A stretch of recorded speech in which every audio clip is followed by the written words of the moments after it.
시간 은혜 받으실 말씀은 출애굽기 11장 5절에서 7절까지의 말씀입니다. 출애굽기 11장 5절에서 7절까지의 말씀 제가 읽어드리겠습니다.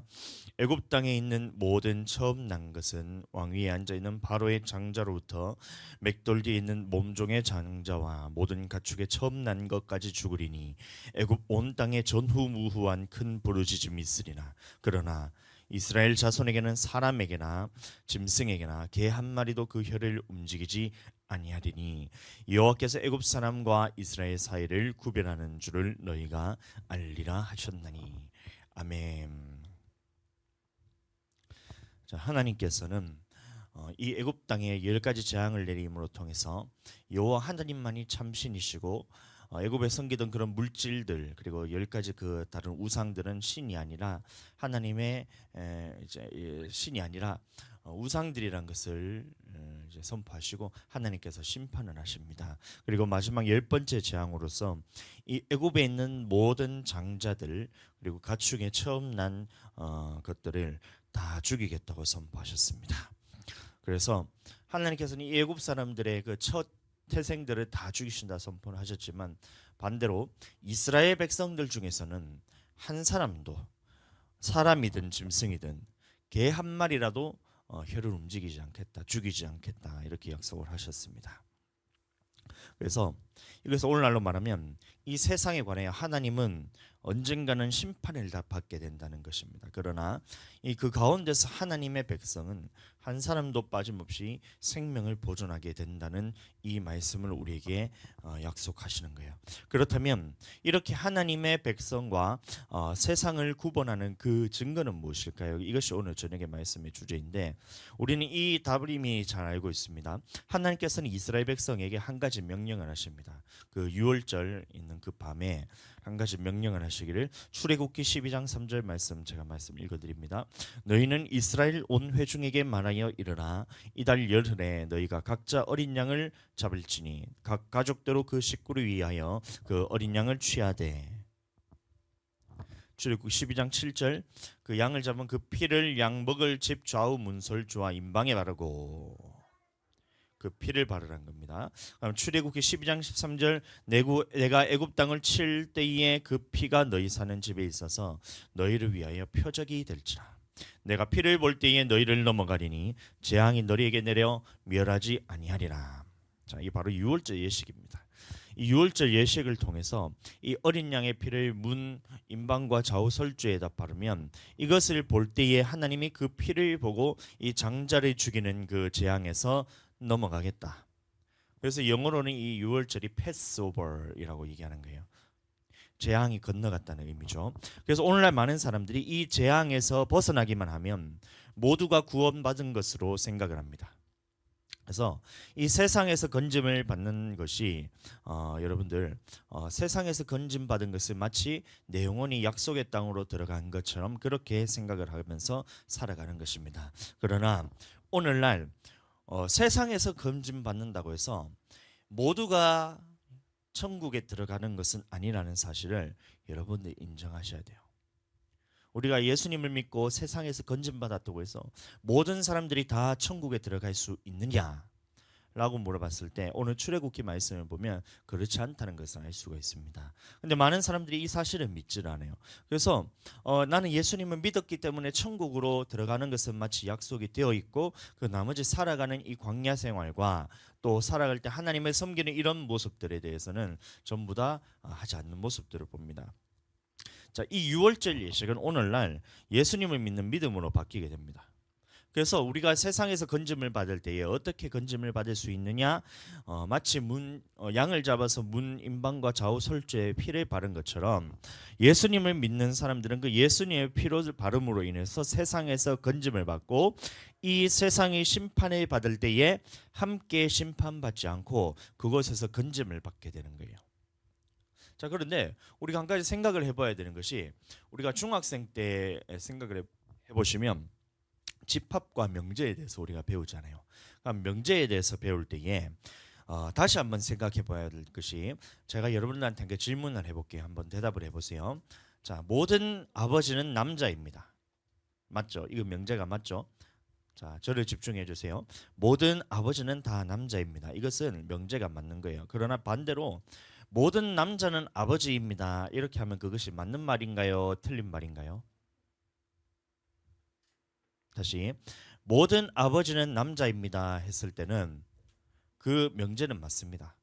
그러나 모든 남자는 다 아버지다 했을 때는 이 명제는 틀릴 수도 있다는 거예요. 그래서 A는 B라 했을 때 B가 A가 맞을 수도 있지만 B는 A가 아닐 수도 있다. 이게 우리가 집합과 명제할 때 배웠던 말입니다. 그래서 오늘날로 바꿔 말하면 이 하나님의 말씀에 대비해서 말하면 천국에 들어가는 사람들은 예수님을 믿고 세상에서 건진받은 사람들이 천국에 들어갑니다. 이거는 변함없는 진리예요. 분명한 진리예요. 천국에는 세상에 속한 사람들이 들어가는 곳이 아니라 세상에서 건진받아서 예수 그리스도를 믿는 사람들이 들어가는 곳이 천국입니다. 그래서 이것은 명제가 맞아요. 그러나 반대로 세상에서 건진받았다고 해서 모든 사람들이 다 천국에 들어가느냐 이렇게 물어봤을 때는 그것이 들어가 있는 사람들도 있지만 들어가지도 못할 수도 있다라는 것을 우리는 인지해야 된다는 거예요. 대표적인 예로 이 40년 광야 생활을 하는 이스라엘 백성들은 모두 분명히 애굽에서 장자를 치는 재앙에서 건짐을 받았던 사람들이에요. 이거는 부정할 수 없는 사실입니다. 그리고 애굽에서 건짐받아서 세상에서 건짐받아서 광야로 나와 애굽으로 이스라엘 백성들이 광야로 들어왔습니다. 그렇다는 것은 세상에서 건짐받아서 이곳 교회까지 나왔다는 사람들이에요. 그런데 그 사람들이 모두가 다 가나안 땅에 들어갔나요? 그것이 아니란 거예요. 여호수아와 갈렙을 제외한 모든 출애굽 1세대들은 광야에서 멸망을 받았다 그랬습니다. 자, 그렇다는 것은 세상에서 건진받은 사람 모두가 천국에 들어가냐 이 명제에 대해서는 그것은 틀렸다는 것을 알 수가 있어요. 오늘날 우리도 예수님을 믿은 사람들은 광야로 들어가게 되는데 이것은 곧바로 멸망을 받을 세상에서 건진받은 것이지 세상 사람들이 받는 심판에서 건진받은 것이지 이 사람 모두가 천국으로 들어가게 되냐라는 질문했을 때는 이것을 우리가 다시 생각해 봐야 된다는 얘기예요. 믿지 않는 사람들은 이미 심판을 받았기 때문에 세상 사람들의 심판은 믿지 않는 것에 대한 심판입니다. 하나님이 심판하시는데 안 믿는 사람들에게 심판하는 것은 믿지 아니하는 것에 대한 심판이에요. 그래서 믿지 아니하는 사람들이 이미 심판을 받았다라고 말하고 있는 것입니다. 그러면 예수 그리스도를 믿는 우리들에게는 심판이 없는 것일까요? 그렇지 않다는 거예요. 성경 말씀을 잘 보시면 우리에게도 심판이 남아 있습니다. 어떤 심판이냐? 바로 백보자 심판이 남아 있는 거예요. 그러면 백보자 심판을 잘 보시면 생명책에 기록되지 못한 사람들은 곧바로 불못에 던져집니다. 생명책에 기록되지 못한 사람들은 불못에 던져지는데 중요한 것은 생명책에 기록된 사람들이 어떻게 된다는 말씀이 있는데 이것이 곧바로 구원한다고 돼 있나요? 그게 아니란 거예요.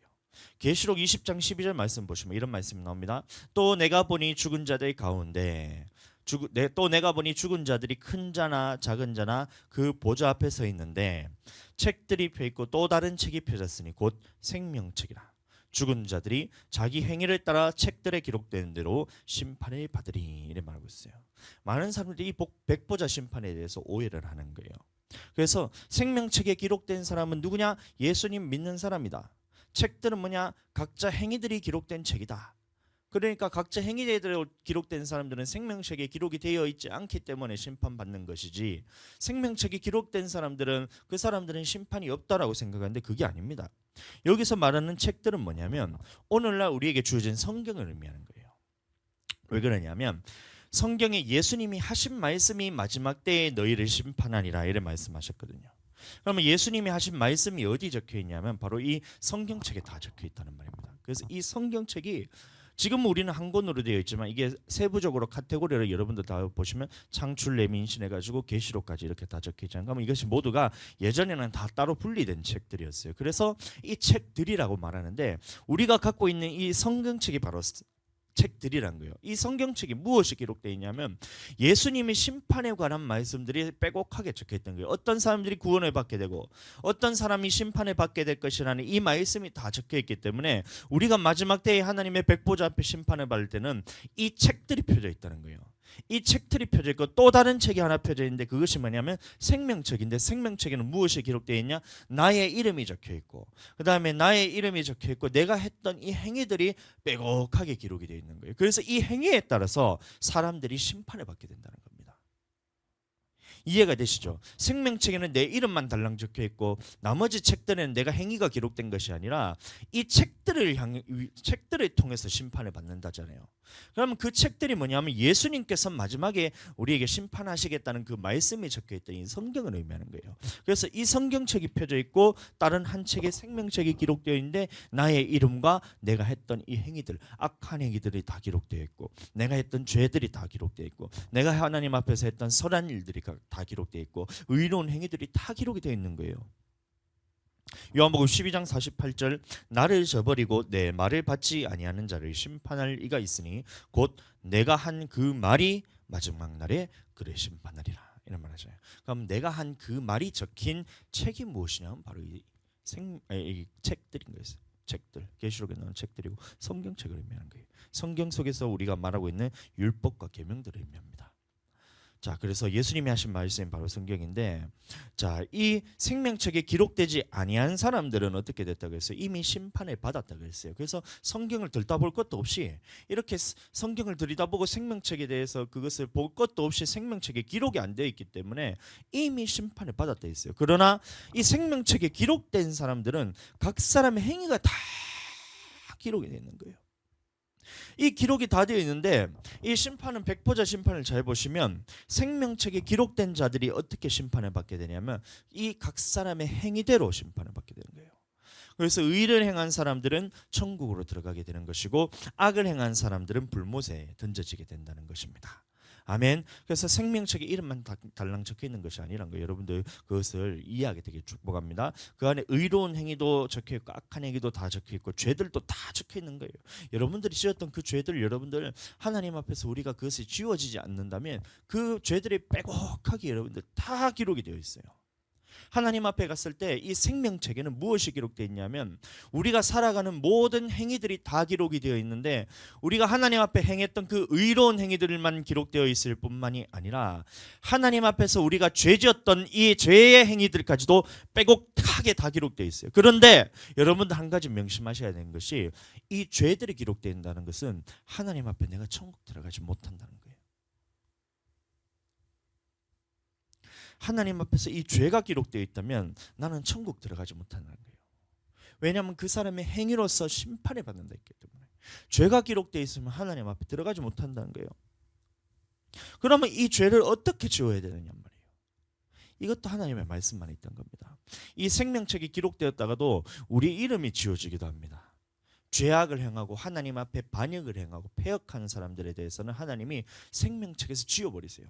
금송아지 사건 때 이제 모세가 사람들의 죄악을 보면서 하나님 앞에 이제 나가서 기도를 하잖아요. 하나님 이 사람들의 죄를 도말하여 주시옵소서. 그렇게 하지 않으실 거면 차라리 내 이름을 생명책에서 지워버려 주시옵소서. 이렇게 얘기하거든요. 근데 하나님께서 그렇게 하지 않으세요. 모세 너를 지울 것이 아니라 그 사람의 행위대로 내가 그 사람의 생명책에서 이름을 지우는 것이지 네가 그렇게 한다고 내가 네 이름을 지우는 게 아니다. 이게 하나님의 말씀입니다. 그런데 어떤 사람들을 지우게 되냐면 하나님 앞에서 패역을 행하는 사람, 반역을 행한 사람, 하나님 앞에서 이것을 죄를 짓는다고 그게 생명책이 지워지는 게 아니에요. 죄를 짓는다 했을 때 하나님이 돌이키라 했을 때 이것을 반역을 하고 패역을 해서 하나님 앞에 돌이키지 않고 이것을 끝까지 내세우는 이 사람들이 하나님 앞에서 그것은 지워지는 거예요. 근데 생명책이 기록된 이 사람들의 그 행위들 중에서 죄악이 됐다는 말은 뭐냐면 여러분들은 생명책에 이름이 기록되어 있지만 여러분들 천국에 못 들어간다는 얘기예요. 그러면 이 죄를 어떻게 우리가 지울 수 있냐? 우리의 죄와 이 악에 대해서 반드시 지워야 되는데 이거는 지우개로 지울 수 있는 것이 아니에요.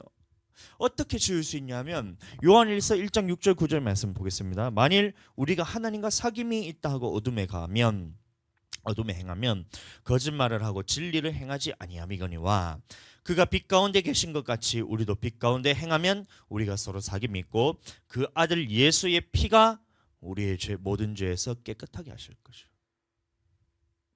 어떻게 우리가 그 생명책에 기록되어 있는 죄와 우리의 악행들, 하나님 앞에서 우리가 했던 그런 악한 행위들, 이런 것들을 어떻게 지울 수 있냐면 예수님의 피로서만 지울 수 있다는 거예요. 예수님의 피로서만 깨끗하게 지울 수 있다는 거예요.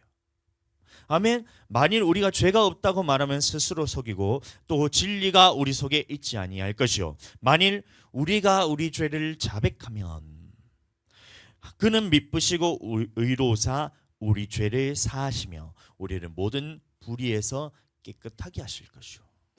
다시 말해서 생명책에 기록되어 있던 의로운 행위들, 하나님 앞에서 우리가 행했던 이 의들, 순종했던 것들, 또 하나님을 섬겼던 헌신들, 우리가 아까 전에 우리 낮에 우리가 전도하기 위해서 그 비타민 C도 다 까고, 민정이가 얼마나 비타민 C를 열심히 깠는지 몰라요. 주워보고 까락했더니만 한 번 쭉 하더니만 비타민 C가 다 떨어져 나갔어요. 아니 그렇게 하는 게 아니고 좀 살살살살 차려 이렇게 했는데 훅 그러니까 비타민 C가 세 개가 떨어져. 민정이는 때락했는데 미미 집사님 그 가운데를 잘 접어줬더니만 살살살살 이거 떼더니만 얼마나 열심히 까는지 모릅니다. 미미 집사님도 마찬가지로 집에 오늘 못 가고 오후 늦게까지 남아가지고 비타민C 전도집 붙이고 비타민C 다 자르고 이걸 했잖아요. 얼마나 저게 큰 힘이 되는지 몰라요. 혼자 하려면 그 진짜 막 한 4시간 5시간 걸릴 거죠. 1시간 반 만에 다 끝냈어요. 서연이도 마찬가지고 했는데, 그런 것들이 여러분들 하나님 앞에 기록된 의로움이란 거예요.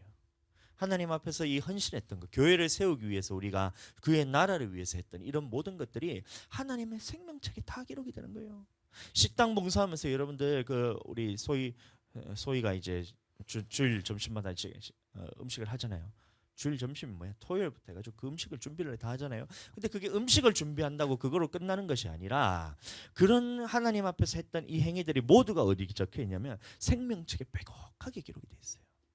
네가 지금 기도했는 거, 전도했는 거, 사람들에서 친절했던 그 말 한마디, 냉수 한 그릇이라도 대접하면 그 상을 잃지 않는다 했잖아요. 그러면 이 모든 하나님 앞에서 했던 선한 행위들이 그 생명책에 빼곡하게 기록이 되어 있어요.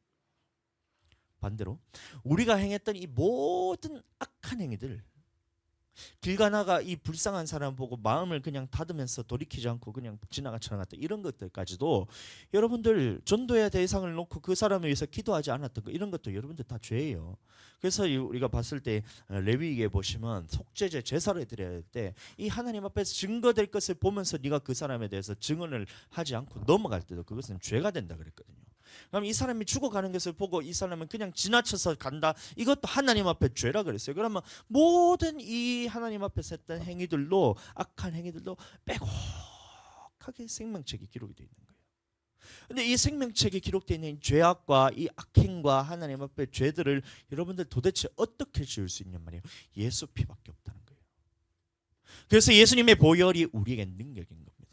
하나님 앞에 나아갈 수 있는 담력이고 하나님 나라로 들어갈 수 있는 자격이 되는 것이 오직 예수 피밖에 없다. 예수님의 그 보혈로서만 우리는 천국에 들어갈 수 있다. 또 하나님 앞에서 우리가 그 회개하는 마음으로서 나에게 깨달았을 때에 예수님, 주님, 내가 이런 잘못을 주님 앞에서 행했습니다. 나를 용서하실 분인 주님밖에 없으니 나를 용서하여 주시옵소서. 주님 앞에 자백하고 회개함으로써 예수 피로 가지고 우리가 지어가야 돼요. 생각 안 나는 것들은 어떻게 해요? 그거는 성령께 우리가 맡겨야 돼요. 그래서 방언으로 기도할 때는 여러분들, 내가 기도할 바를 알지 못하지만 마땅히 너희가 기도할 바를 알지 못하나 성령께서 모든 것을 통달하시고 너희의 깊은 것까지도 통달하셔서 예배 시간에 방해하시면 안 됩니다. 그 깊은 것까지도 통달하셔서 성령께서 너희 속에 있는 그 죄악까지도 다 하나님 앞에 올려서 그 직접 하나님 앞에 그걸 다 올리는 거예요. 우리가 주님 앞에서 죄를 지을 때 이것이 사함받기 위해서는 하나님 앞에 내 죄를 자복하고 예수님의 피로서 회개해야 이것을 사함받을 수가 있어요. 그런데 내가 생각하지도 못했던 그 죄들, 나는 죄라고 생각하지도 않았던 이 죄들에 대해서는 어떻게 하나님 앞에 내가 그 죄를 사함받을 수 있냐? 성령께서 하시지 않으면 이것은 사함받을 수가 없는 거예요. 그래서 우리는 방언으로 계속해서 기도하는 거예요. 성령께서 하시는 그 기도를 따라서 기도를 할 때 이 기도의 내용에는 무엇이 들어있냐면 앞으로 우리가 일어날 것들만 성령께서 하시는 게 아니에요. 성령께서는 나의 모든 것까지, 깊은 것까지, 하나님의 깊은 것까지도 통달하시는 분이기 때문에 내가 지었던 죄들에 대해서도 모든 것을 다 하나님 앞에 아뢰면서 회개하는 것까지도 다 주님께서 도와주시는 거예요. 그렇게 해서 이 생명책에서 내가 죄가 깨끗하게 지워져야 돼요. 그래야 나는 하나님 앞에 심판받았을 때에 마지막에 백보자 심판 때에 하나님 앞에 들어갈 수가 있는 거예요. 그럼 남은 그 의로운 것들, 하나님 앞에 했던 이 의로운 행위들, 섬겼던 거, 주를 위해서 했던 이런 헌신, 모든 것들이 어떻게 되냐면 그게 내게는 하나님의 영광이고 면류관이고 상급이 되는 거예요. 아멘. 심판이란 말을 여러분들 지옥 간다고만 생각하시면 안 돼요. 여러분들 심판이란 말을 여러분 잘 생각하셔야 돼요. 이거는 테스트와 같은 거예요. 테스트. 마지막에 네 영혼이 마지막에 하나님 앞에 섰을 때 마지막 테스트인 거예요. 네가 하나님 나라에 살 자격이 있느냐, 아니면 네는 하나님 나라에 살 자격이 없는가를 테스트하는 거예요. 그래서 심판을 한다 했을 때에 이거는 시험 치는 것과 같다는 거예요. 채점을 할 때 여러분들 경기 볼 때 심판 보는 것과 똑같아요. 이거는 잘하는 사람들은 못하는 사람들 모두에게 심판이 있던 거예요. 이거는 시험은 누구에게나 다 하는 거예요. 공부를 잘하는 사람이든 못하는 사람이든 다 시험의 결과가 있듯이 이 심판이라는 것도 여러분들 모든 사람에게 다 주어지는 거예요. 근데 여러분들 시험 칠 때 공부 잘하는 사람은 시험이 더럽지가 않아요.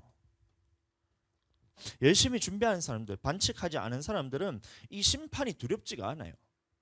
그래, 하나님께서 우리를 심판하실 때에 나는 이 심판이 두려운 존재가 되어서는 안 되는 것입니다. 마찬가지로 우리는 죄사함 받은 사람은 하나님의 심판이 두렵지가 않아요. 내가 주의 피, 주의 보혈로 깨끗함을 입었다는 이 하나님 앞에서 믿음이 있는 사람들, 예수님의 보혈로서 내가 깨끗함을 입었다는 사람들, 이 사람들에게는 하나님 앞에 심판은 두려운 것이 아니에요. 그러나 내 속에 여전히 죄가 남아있다, 내가 죄악이 내 속에서 부글부글 끓어오르면서 이것이 나를 장악하는, 이것에서 매여서 살아가는 이 사람들에게는 하나님의 심판이라는 말을 들을 때마다 이 심판의 두려움이 생기는 거예요. 우리는 하나님의 심판을 통해서 내가 받을 상급에 대해서 생각하셔야 돼요. 그게 기대가 돼야 됩니다. 그렇게 되게 축복합니다. 자, 오늘 본문으로 들어와서 6월절 어린 양을 잡음으로 인해서 애굽 사람들과 이스라엘 백성들을 구별하셨다 했어요. 어떻게 구별하셨어요? 그 피로써 이 문인방과 좌우 물설주에 바를 때 하나님이 이 표징을 보고 넘어가겠다. 아멘. 그래서 우리는 반드시 이 표징이 있어야 되는 거예요. 예수님을 믿는 믿음으로서의 표징이 있어야 되고, 예수 피로써 우리가 구원받고 죄사함 받았다는 이 표징이 있어야 된다는 거예요. 그래서 세상에서 건짐을 받았다는 이 확신이 있어야 됩니다. 이게 뭐냐면 하나님 앞에서 내가 구별받았다.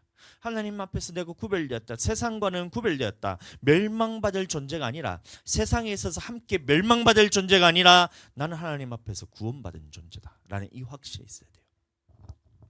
여러분들 이 세상에서 건짐받는 것, 멸망과 심판에서 건짐받는 것은 내 힘으로 되는 것이 아니다. 예수 피로만 되는 거예요.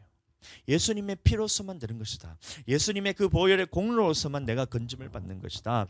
예수님의 피로서만 내가 깨끗함을 입는 것이다. 예수님이 피를 흘림으로써 나는 이 멸망받을 세상에서 건짐을 받았다.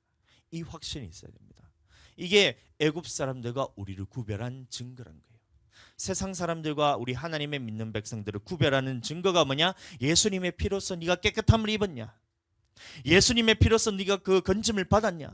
예수님의 피로써 네가 멸망과 심판에서 건짐을 받았냐? 이게 애굽 사람들과 하나님의 백성의 구분하는 이 증거란 겁니다. 감정으로 네 마음으로 우기는 것이 아니라 이 정확한 진단 안에서 내가 세상에 속한 사람인지 아니면 아직도 멸망받을 것들에 매여서 살아가는 사람인지, 여러분들 그거를 자세하게 여러분들 뜯어보고 진단을 해보시라는 얘기예요. 진짜 예수 피로 건짐받은 사람인지 한번 진단을 해보고, 예수 피로 아직까지 건짐을 받지 못했다면, 세상에서 건짐 받지 못했다면 건짐을 받으라는 얘기예요. 아멘. 그렇게 되길 축복합니다. 그런데 여러분, 세상에서 건짐받았다고 해서 여러분 모두가 천국 간다는 말은 아니라는 사실 다시 한번 여러분들 명심하시길 바라요. 1번, 세상에서 건짐받아서 이 장자를 치는, 세상이 멸망받는 그 애굽이 멸망받는 그 재앙에서는 벗어났지만, 두 번째로 광야에서 멸망을 받은 사람도 있다는 사실 여러분들 명심해야 됩니다. 애굽에서 문설주에 피 바른지 아닌지로 심판을 받아요. 애굽에서의 심판은 여러분들 이 사람이 하나님의 말씀을 섬기는지 안 섬기는지로 심판받는 게 아닙니다. 애굽에서 심판은 뭐냐면 네가 하나님의 백성인지 아닌지를 심판하는 게 아니에요. 애굽에서의 심판은 네가 이 문설주와 좌우 문설주와 이 문인방에다가 피를 바르는지 안 바르는지로, 이것으로 심판이 결정되는 거예요. 그래서 세상에서 건진받느냐 건진받지 못하느냐는 너에게 예수 피로 구원받은 그 확신이 있느냐, 네가 예수님의 피로 정결하게 된 그 믿음의 증거가 있느냐, 네가 예수님의 피로 그것을 하나님 앞에 거룩하고 깨끗하게 되었느냐, 이것을 가지고 심판하는 거예요. 그런데 이것을 오늘날로 말하면 이 세상에서의 심판은 예수님을 믿는지 안 믿는지로 심판을 받지만, 자, 광야에서는 어떻게 심판을 받냐면 우리가 하나님을 섬기는지 섬기지 않는지로 심판받게 돼요. 우리가 하나님을 섬기는지 섬기지 않는지로 심판받게 됩니다. 마찬가지로 오늘날 교회 안에서는, 믿는 자들, 신앙인들 안에서는 어떻게 심판을 받게 되냐면 우리가 이곳에서 하나님을 섬기는지 섬기지 않는지로 심판이 결정된다는 거예요. 그런데 여러분, 어떻게 우리가 하나님의 말씀을 듣지 않는데 어떻게 하나님을 섬길 수가 있어요? 하나님의 말씀이, 하나님을 섬기는 방법이 하나님의 말씀이에요. 근데 하나님의 말씀을 듣지 않는데 어떻게 하나님을 섬길 수 있냔 말이에요. 그리고 또 어떻게 기도하지 않는데 그 하나님의 말씀대로 살 수가 있단 말이에요. 어떻게 그 능력이 주어지냔 말이에요. 성령 안에서 기도하지 않는데. 또 교회 중심으로 살지 않는데 어떻게 음부의 권세에서 이길 수가 있냔 말이에요. 어떻게 하나님의 심판 때에 그 심판을 통과할 수 있냔 말이에요. 절대로 불가능한 거예요. 기도는 우리의 생명과 같아요. 우리의 호흡과 같은 겁니다. 기도는 마치 이 깊은 바다 속에 이 의지할 것은 내 자력으로서는 호흡을 할 수 없는 그곳에 내가 던져져 있는데, 이 깊은 바다 속에 있는 산소통과 같은 존재가 바로 이 성령의 기도예요. 성령 안에서 기도. 죽어가는 나에게 이 산소통 같은 것이 바로 성령의 기도란 거예요. 깊은 바다 속에 내가 물에 빠졌어요. 그러면 그 속에서 내가 자력으로 호흡을 할 수 있어요? 호흡이 안 돼요. 그래서 어떻게 하냐면 우리는 산소통이라는 것을 내 이 코에 갖다 대고 입에 갖다 대서 산소를 통해서 내가 호흡을 하는 거잖아요. 이게 무엇이냐면 기도입니다. 기도. 하나님 앞에 성령의 기도가 바로 이 산소통과 같은 거예요. 이것을 떼는 순간 고통스러운 거예요. 내가 죽는 것을 아는 거예요. 나는 이곳에 깊은 바닷속에 빠져서 숨이 막혀서 죽을 것을 당연한 거예요. 죽을 것이 당연한 거예요. 이 기도를 의지하지 않고서는 숨을 쉬지 못해서 익사하는 것이 당연한 것인데, 여러분들 이 세상이라는 이 심해 속에서 성령님을 의지하지 않는다면 내 영혼은 반드시 죽을 수밖에 없다. 이것을 여러분들 인정하셔야 돼요. 그래서 우리는 날마다 기도하셔야 되는 겁니다. 기도하지 않으면 우리가 어떻게 하나님 앞에서 그 호흡을 할 수가 있다는 거예요. 생명이 내게 살아날 수가 있다는 거예요. 안 된다는 거예요. 그런데 보세요. 이 기도라는 것은 세상 사람들에게 준 적이 없어요. 안 믿는 사람들이 저마다 자기들의 신들을 찾고 우상들을 세우고 그곳에서 절하고 기도한다잖아요. 그거는 여러분들 기도가 아니에요. 기도는 무엇이냐면 하나님과의 대화하고 호흡입니다. 호흡. 그래서 우리가 하나님 앞에 기도를 했을 때 하나님은 들으시고 그것을 응답하시고, 하나님이 말씀하신 걸 듣고 우리는 또 하나님 앞에 기도를 올려드리고, 이렇게 대화하듯이 이게 하나님과의 교제고, 이것이 이제 호흡이고, 이것이 교제고 하나님과의 관계예요. 관계. 그런데 세상 사람들은 이게 안 돼요. 우리는 그 사람한 그 신에게 기도하고 절한다 하지만 그 우상들은 들을 귀도 없고 그것을 이루어낼 능력도 없고 우리에게 말할 수 있는 능력도 없는 헛것이에요. 그래서 이것을 기도라 말에 붙이면 안 되는 거예요. 세상 사람들은 그냥 자기 마음을 그냥 쏟는 것을 기도라는데 그거는 기도가 아니에요. 하나님이 말씀하시고 그 말씀을 듣고 우리는 하나님 앞에 올려드리고, 또 하나님이 그것을 듣고 우리에게 또 말씀하시는 이 대화하는 것이 하나님과의 기도라는 겁니다. 이것은 오직 하나님을 믿는 사람에게 주는 것인데, 그래서 기도란 믿는 자들의 특권이자 권리이자 우리 힘으로 구원받을 수 없는 이 참혹한 현실 속에서 하나님의 구원을 이루어가는 능력인 거예요. 기도 없이는 구원도 없는 거예요. 그래서 이 하나님과 대화하는 이 기도의 능력을 누구에게만 주셨냐? 바로 이 믿는 자들에게만 주셨다는 거예요. 우리는 마땅히 기도할 바를 알지 못해서 기도할 수 있도록 성령까지도 보내주시는 거예요. 우리는 우리 힘으로 하나님 앞에 기도했을 때 이게 무엇을 기도해야 될지도 모르고 하나님이 말씀하는 걸 내가 듣지도 못해요. 그래서 하나님께서는 이 연약함까지도 아셔서 우리에게 성령을 보내주셔가지고 이 성령께서 기도를 도우신다 그랬어요. 로마서 8장 26절, 이와 같이 성령도 우리의 연약함을 도우시나니 우리는 마땅히 기도할 바를 알지 못하나 오직 성령이 말할 수 없는 탄식으로 우리를 위하여 친히 간구하시니라. 아멘. 그래서 우리는 기도할 바를 알지 못하지만 하나님께서 이것을 들을 수 있도록 그 귀를 열기 위해서 성령을 보내주셔서 우리 가운데 가시는 거예요. 그래서 하나님이 말씀하실 때 우리 마음에 이것이 깨달아지는 것이 왜 깨달아지느냐? 네가 능력이 있어 깨닫냐? 네가 지혜 있어서 깨닫냐?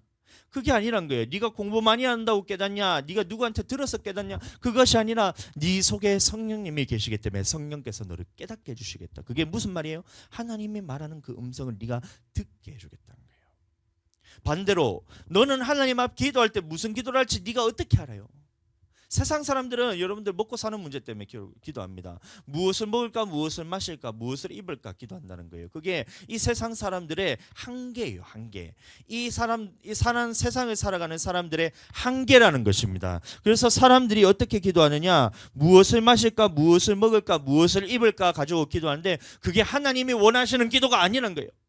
우리는 마땅히 기도할 바를 알지 못하기 때문에 어떻게 기도해야 될 것을 알게 하기 위해서 하나님이 우리에게 성령을 보내주신 거예요. 그래서 내 안에 계신 성령님께서 직접 하나님께 올려드리는 기도로서 하나님께 간구하는 거예요. 그래서 하나님께 우리는 말씀했을 때 하나님은 그것을 들으시고 또 하나님이 우리의 말할 때 우리는 알아듣지를 못하니까 그것을 알아듣게 하기 위해서 성령을 보내주신 거예요. 그래서 내 안에 계신 성령님이 너무나 감사해요.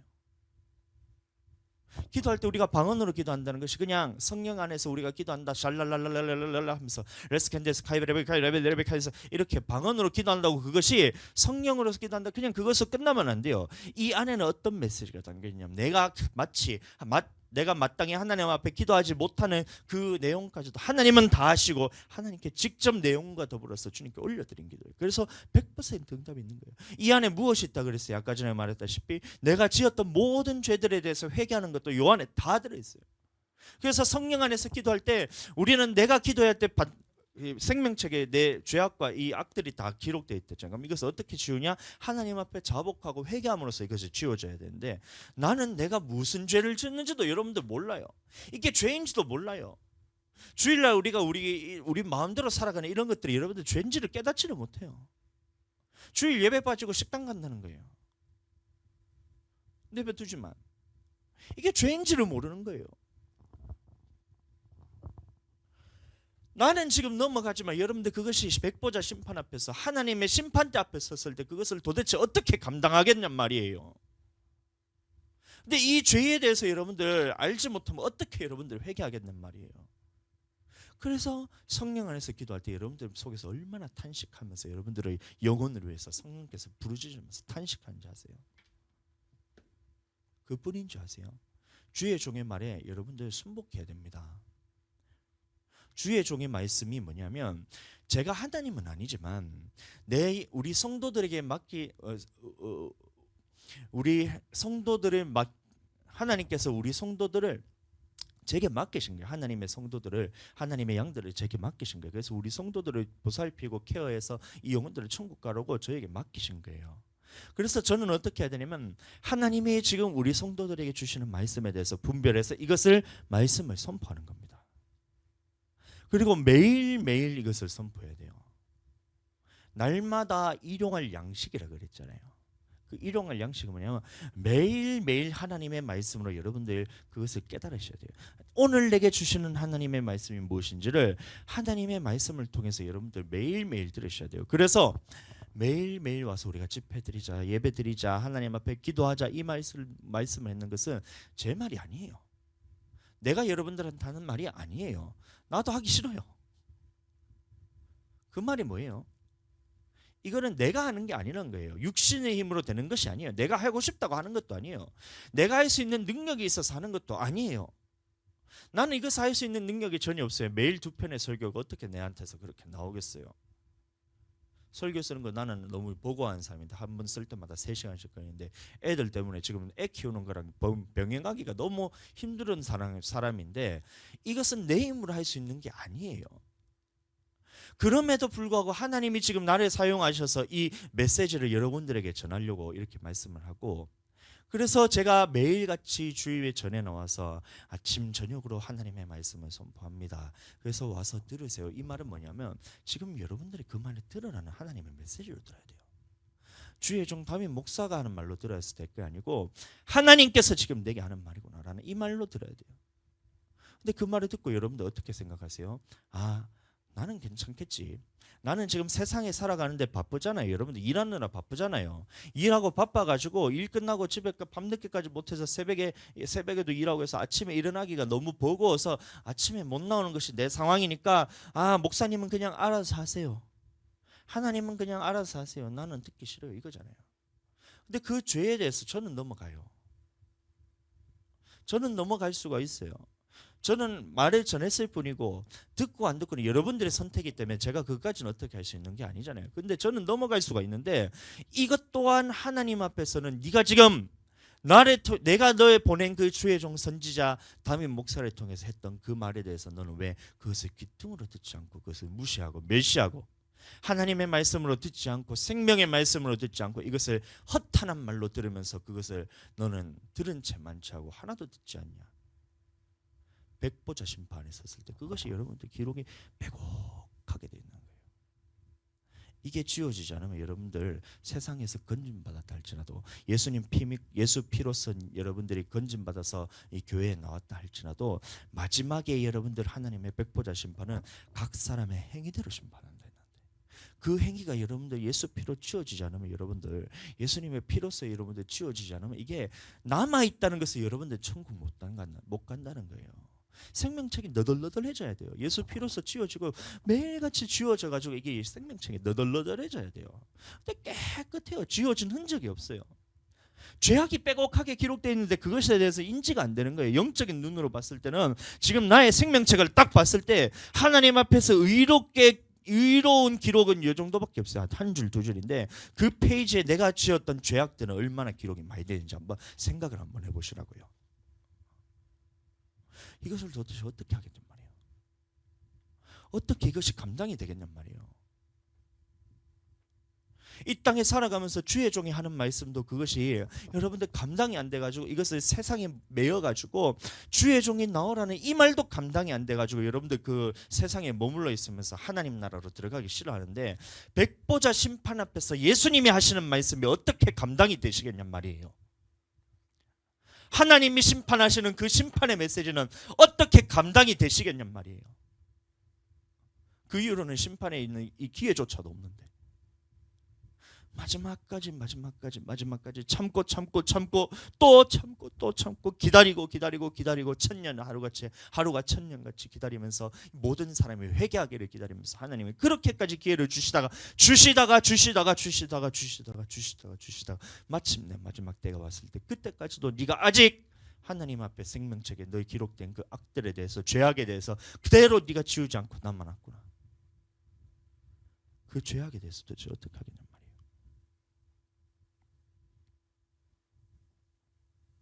그래서 우리에게 성령을 보내주시는 겁니다.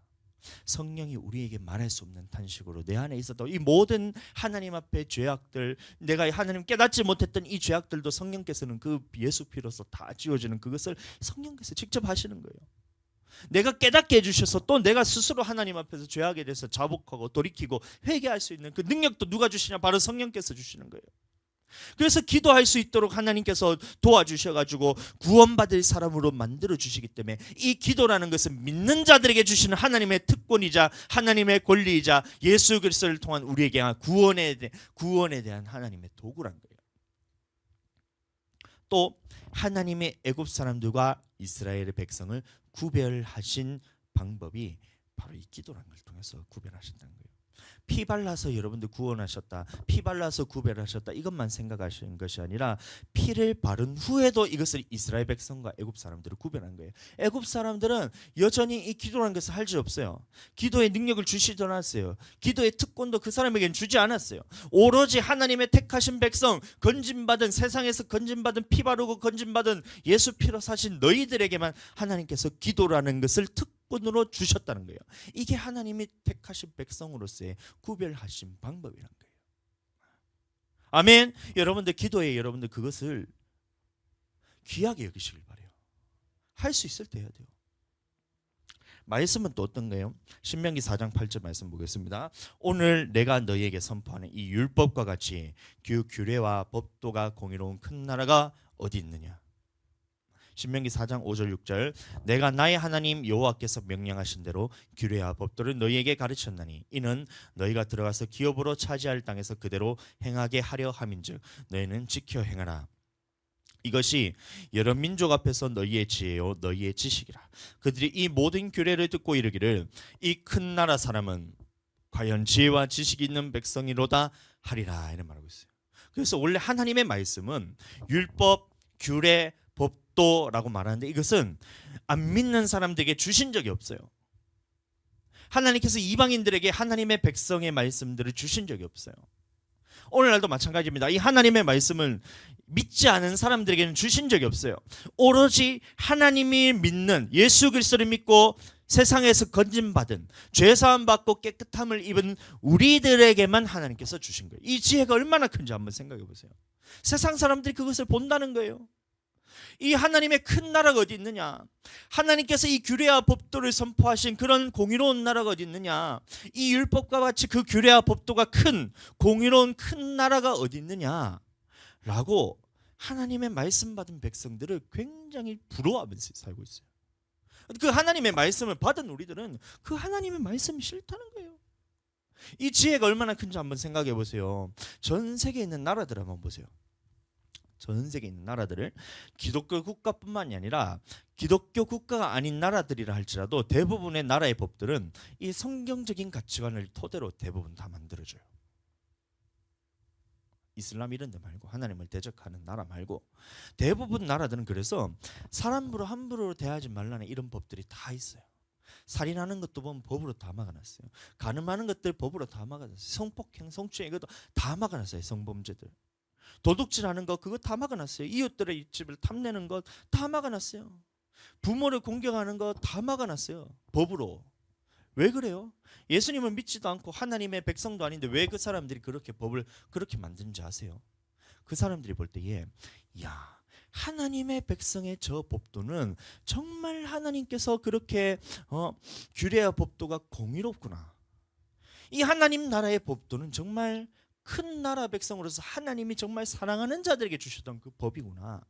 하나님의 법은 공의롭고 하나님의 백성을 사랑하는 법이라는 것을 알기 때문에 모든 나라가 그렇게 기독교적인 그 법들을 일단 베이스로 다 깔고 가요. 안 그런가요? 그만큼 하나님의 법도는 완전하다는 거예요. 세상 모든 사람들이 인정할 만큼 공의롭고 완전한 것이 하나님의 법도다 이 말인 거예요. 그런데 이 율법을 누구에게만 주셨냐? 바로 이스라엘 백성에게만 줬어요. 하나님의 택하신 백성에게만 줬어요. 이스라엘 백성에게만 주고 애굽 사람에게는 이 하나님의 법도를 주지 않았어요. 세상 사람들에게는 하나님의 법도를 주지 않았어요. 그래서 우리가 세상 사람들에게 나가서 하나님의 말씀대로 살아야 됩니다 라고 말할 때 그 사람들은 이것을 콧방귀를 치면서 헛웃음을 치면서 그렇게 하잖아요. 근데 실제로 살아가는 법들을 보면 저들도 다 하나님 말씀에 그것을 공의롭다 생각하면서 부러워하면서 살고 있는데 얼마나 웃긴지 모릅니다. 서로 미워하라 생각해 보세요. 세상이 얼마나 어지럽혀지겠어요. 서로 살인하라. 너도 나도 집안에 총기 하나씩 들고 살아야 되잖아요. 얼마나 두려움에 떨겠어요. 서로 도둑질하라. 이 방범창 만드는 그 회사만 살아남지 나머지는 다 뺏기고 없어지는 겁니다. 질서가 어지럽혀지는 거예요. 네 부모를 공격하라. 얼마나 힘들겠어요. 공경하라 해도 지금 공격하는 것 때문에 힘들어 죽겠구만. 공격하라 이렇게 마음 놓고 여러분들을 두드려 팰 거 아니에요. 부모님들을. 그게 무슨 하나님 그 사람들의 저기 뭐냐 세상적인 가치관이겠어요. 그러나 하나님 하지 말라는 걸 보니까 하나님은 사랑의 하나님이시구나. 미워하지 말라는 걸 보니까 하나님은 사랑의 하나님이시구나. 정말 아름다우신 분이구나. 도둑질하지 말라는 거 보니까 야 하나님은 정말 정말 나를 지키시는 분이구나.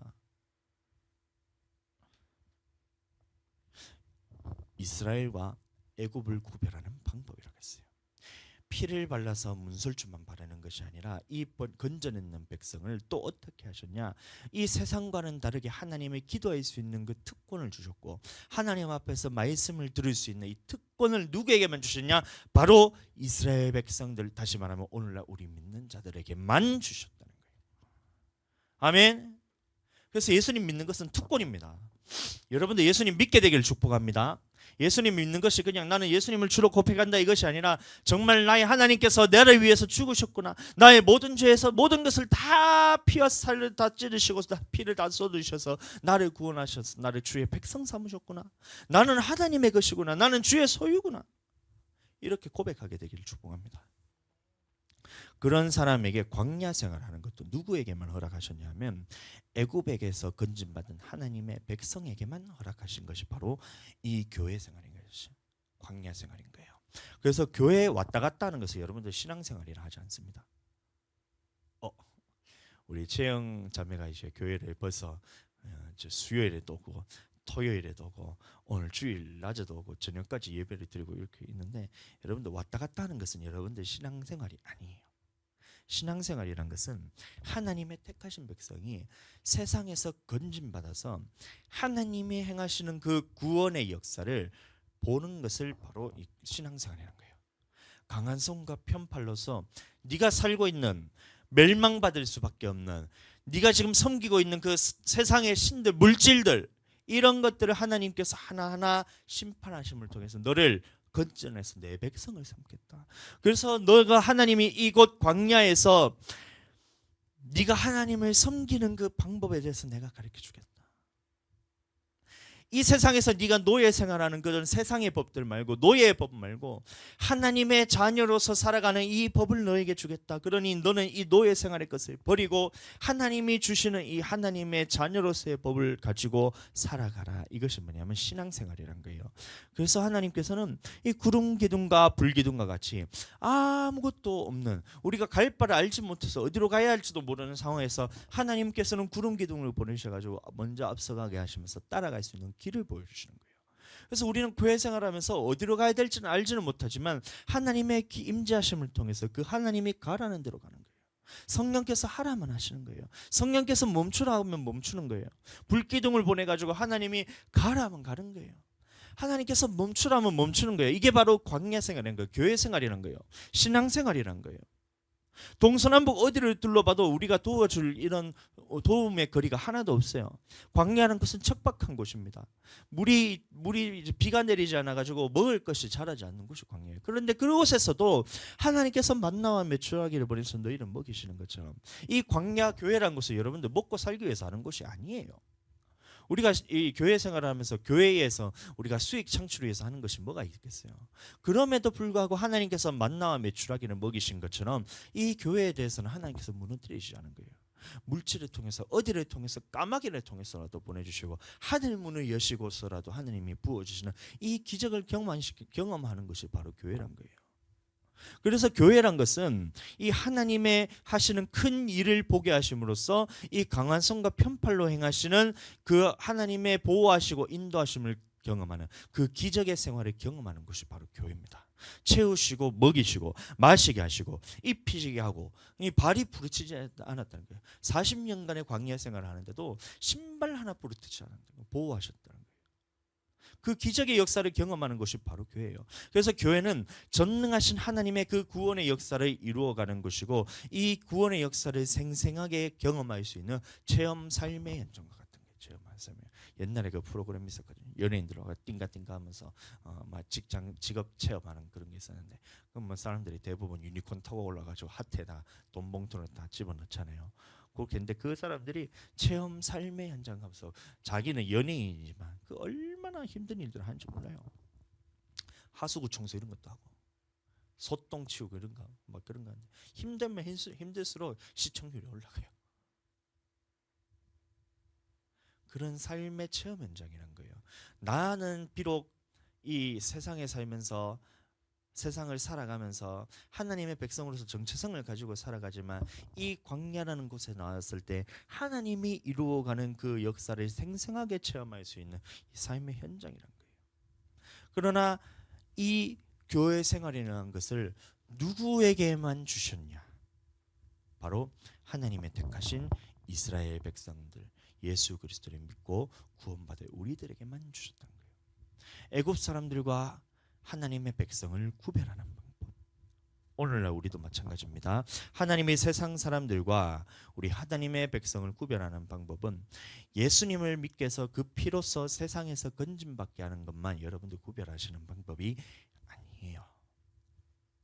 물론 그 피를 발라서 가장 먼저 구원하셔서 이 피로서 건짐받아서 죽음에서 건지는 것도 하나님이 이스라엘 백성과 애굽 사람을 구별하시는 방법이지만, 그 후에는 하나님의 택하신 장소, 여호와의 이름을 듣고 신 이 지성소, 성막, 성전, 그리고 교회로 나오게 하시는 것도 하나님이 이 하나님의 택하신 백성을 구별하시는 방법이란 거예요. 우리가 입도 없고 생각도 없고 걷지도 못하고 응답도 없는 이 우상들을 섬기는 것이 아니라 살아계신 하나님 앞에 기도할 특권을 주시는 것도 하나님이 이스라엘 백성, 애굽 사람들과 이스라엘 백성을 구별하시는 방법이란 거예요. 또 하나님의 생명의 말씀을 주신 것, 이 생명의 말씀을 주셔서 또 성령을 보내주셔서 이 주신 말씀을 깨닫게 해주시고 순종하게 하시고 엇나갈 때도 다시 돌이켜서 하나님의 말씀으로 돌이키게 하시는, 이것 또한 하나님이 보셨을 때는 이 이스라엘 백성과 애굽 사람을 구별하시는 택하신 방법이라는 거예요.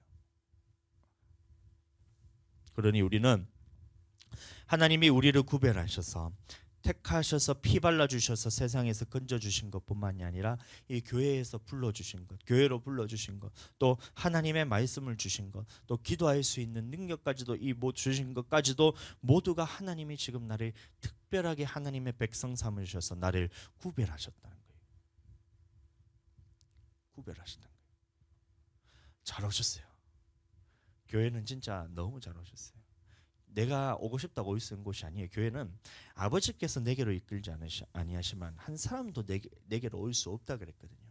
한번 오셨다는 것은 우리 채영자매가 우리 교회를 벌써 3번이나 왔다는 것은 하나님이 지금 채영자매를 너무나 사랑하고 계셔가지고 이곳으로 보내주셨던 거예요. 예배 장소에 참여하고 싶어도 참여를 못하는 사람들이 너무나 많아요. 근데 이곳에 와서 지금 이제 늦게까지 이렇게 예배를 벌써 2번이나 참석했어요. 주중에도 수요일에도 예배, 수요일이가 언제고? 수요일에도 예배 참석하고 주일에도 예배 참석하고. 초신자가 기적과 가까우니 그 말이 뭐냐면 하나님이 지금 나를 택하셨다. 세상에서 건져내셔서 구원의 길로 가는 그 과정에 대해서 너는 지금 오늘날 내가 너에게 행하는 여호와께서 지금 내게 행하시는 구원을 보라 했을 때 구원의 역사를 여러분들에게 이루어가고 계시다는 겁니다. 그러면 이 길을 멈추면 안 돼요. 멈추면 안 돼. 뒤로 물러서면 여러분들 침륜에 빠진다.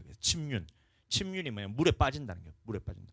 뒤로 물러나면 침륜에 빠지기 때문에 너희는 뒤로 물러가 침륜에 빠질 자가 아니라 영혼을 구원함에 이르는 믿음을 가진 자가 이 바짝 보고 이 방해 안에 마귀 세력들, 마귀는 어떻게든 나를 뒤로 물러가게 해. 그럼 나는 마귀 세력을 딱 대항을 해가지고 이놈 마귀 자식 또 나를 무너뜨리게 하네. 나를 또 교회 못 나가게 하려 그래. 나를 또 신앙생활 못하게 하려 그러네. 나를 또 기도 못하게 하려 그러네. 나를 또 말씀 못하게 하려 그러네. 에이 나쁜 이 마귀놈 한번 내랑 싸워보자 하면서 입 딱 들이대가지고 물러서지 말고 팍 뛰어야 돼요. 그래야 내 영혼이 구원받을 수 있어요. 이순신 장군이 그랬잖아요. 어렸을 때에 친구들하고 이제 전쟁 놀이를 하는 거예요. 이순신 장군 놀 때 그래 놀았나 봐. 나는 못 봐서 잘 모르겠는데 그 글에 써져 있는 걸 보면 그렇게 했다는 거예요. 친구들 할 때 친구들이 어떻게 했냐면 좀 이제 이순신 장군보다 세 보이는 친구들 한 편에 다 서가지고 강한 애들 저 위에 있고 이순신 장군한테 붙은 애들은 좀 약한 애들이 붙어 있는 거예요. 그래서 이순신 장군하고 그 친구하고 붙으려고 딱 전쟁 놀이를 하려고 그러는데 이순신 장군이 어떻게 했냐면 이제 배수진을 딱 치는 거예요. 배수진을 딱 치는 거예요. 배수진이 뭔지 알죠? 물 바로 앞에까지 뒤로 해가지고 여기다 진을 딱 치는 거예요.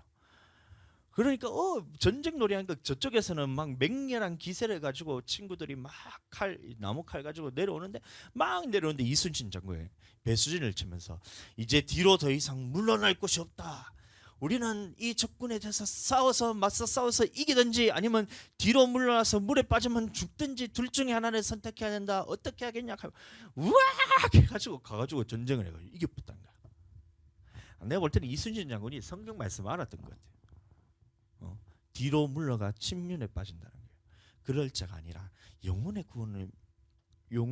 구원함에 이르는 믿음을 가진 자구나. 맞서 싸워야지만 이길 수가 있다. 뒤로 물러나면 진다. 맞서 싸우면 이길 수 있다. 이 배수진을 딱 치는 거예요. 우리의 믿음의 싸움이 그렇게 돼야 돼요. 뒤로 물러나면 나는 죽을 수밖에 없는 이 배수진을 쳐놓고 맞서 싸워서 마귀와 대항해서 피 흘리기까지 싸우는 사람들에게는 영혼의 구원이 있다. 기도 못하게 방해하는 이 더러운 마귀 사단 귀신아, 예수님 이름으로 떠나가라. 말씀 보지 못하고 순종하게 못하는 이 더러운 마귀 사단 귀신아, 예수 그리스도 이름으로 떠나가라. 교회에 나오지 못하게 하고 집에 처박혀 있게 하는 이 더러운 마귀 사단 귀신아, 세상에서 머물러 있게 하는 이 더러운 마귀 사단 귀신아, 신앙생활 방해하고 하나님께 섬기지 못하게 하는 이 더러운 마귀 사단 귀신아, 예수 그리스도 이름으로 떠나가라. 대적하면서 싸워갈 때에 우리는 영혼 구원을 받는 거예요. 이왕 신앙생활 시작했는 김에 전쟁을 안 하고 싶어가지고 나는 좀 실력한다고 전쟁을 안 하는 게 아니잖아요. 다 목표를 바라보고 이 마귀가 방해하는 뒤에 천국이 있는데 천국을 바라보고 맞서 싸워서 칼을 들든 총을 들든 활을 들든, 육신의 싸움은 그렇게 하겠지만 그게 아니라 하나님의 말씀 곧 성령의 검을 가지고 마귀와 맞서 싸워서 이겨서 성령의 검으로서 이 마귀의 모든 권세들을 물리치고 전쟁을 통해서 이기는 자들이 천국으로 들어간다는 사실 명심하게 되길 축복합니다. 하나님이 이스라엘 백성을 택하셨을 때의 그 방법에 있어서 우리가 피 바르고 여러분들 세상에서 건진 죽음에서 건지는 그것만이 택하신 게 아니에요. 우리에게 말씀 주신 것, 교회에 나오게 하신 것, 기도하게 하신 것, 이 모든 것이 택하신 백성이란 것을 하나님이 우리에게 증거로 주신 거예요. 그 믿음 가지고 살아야 돼요. 나는 하나님의 택하심 받은 백성이다. 따라해 보겠습니다. 나는 따라하세요. 나는 하나님의 택하심 받은 백성이다. 아멘. 그 믿음으로 사시길 바랍니다. 왔다가 어리둥절하게만 따라해서 하는데 그때 믿음이 생기는 거예요. 믿고 싶다고 믿어진 게 아니라 믿어져야 믿는 거예요. 믿어져야 믿는 거. 근데 우리 교우니까 참 잘 믿어지죠. 뭐 이게 뭔 말인지 모르겠지만 목사님 말하는 게 좀 잘하는 것 같고 믿어지죠. 그게 그렇게 되길 축복합니다. 언젠가는 하나님의 구원에 이르는지. 나중에 우리 교회 양육할 때 들으세요. 양육하면 이 모든 것들을 제가 다 차근차근 설명을 해야 됩니다. 그래서 이제 하나님이 우리 성도들을 한 사람 한 사람 모든 사람을 다 영혼 구원에 이르게까지 여러분들 옆에서 진짜 막 강한 손으로 붙들고 계시는 이 사실, 그것을 명심하시고 구원받게 되길 축복합니다.